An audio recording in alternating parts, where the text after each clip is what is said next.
आताच आमकां एक खबर कळल्या की कोलवाळे पुलिसांनी एका एक्युजाक अरेस्ट केलो आसा। आता हो जो एक्यूज जो कोलवाळे पुलिसांनी जो अरेस्ट केलो आसा हेची पुराय जी अपडेट आसा पळय ती सद्याक अशा तरेन आसा की अस्नोडा हांगासर एक हॉटेल एक गेस्ट हाऊस आसा आणि काही गेस्ट जे आसा हे त्या हॉटेलान रावपा खातीर येयलेले।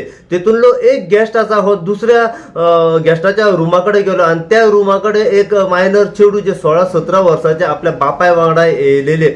हो जो गेस्ट आसा पळय तो तेजा फाटल्यान असलो तेका तो कंटिन्युअसली पळयत बसतालो आणि इतलेच न्हू तर ज्या रूमान जे मायनर जे चेडू असले पळय त्या रूमान तो एंट्री करपाचो प्रयत्न करतालो। इतले जाल्या उपरांत ही गजाल जेन्ना त्या मायनर चेडवाच्या बापायक कळली त्याने रितसर कोलवाळे पुलीस स्टेशनाचेर वचून हेचेर कंप्लेन केल्ली आसा की एक गेस्ट आसा हो आपल्या मायनर धाकट्याचे चेडू आसा पळय तेका कंटिन्युअसली तो पळयता तेच्या फाटल्यान आसा आणि इतलेच न्हू तो रूमान भितर घुसपाचो प्रयत्न करतालो। ह्या हेचेर तो गेलो रितसर कंप्लेन करपाक कोलवाळे पुलीस स्टेशनाचेर आणि कोलवाळे पुलिसांनी त्या कंप्लेनीच्या आधाराचेर फास्ट एक्शन घेतली आणि जो गेस्ट आसा पळय तेका सध्या अरेस्ट केल्लो आसा।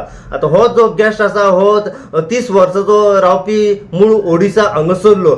सध्या हो जो एक्यूज आसा हो कोलवाळे पुलिसांच्या सध्या कस्टडीन आसा। आम्ही जाणून घेवपाचो हेचेर प्रयत्न करूया कोलवाळे पुलिसां कडल्यान की ह्या हेचेर फुडें कितें फॉलोअप घेतली कितें एक्शन घेतली पुराय जी अपडेट कितें आसा पळय ती आमी कोलवाळे पुलिसां कडल्यान जाणून घेवपाचो हेचेर प्रयत्न करूया।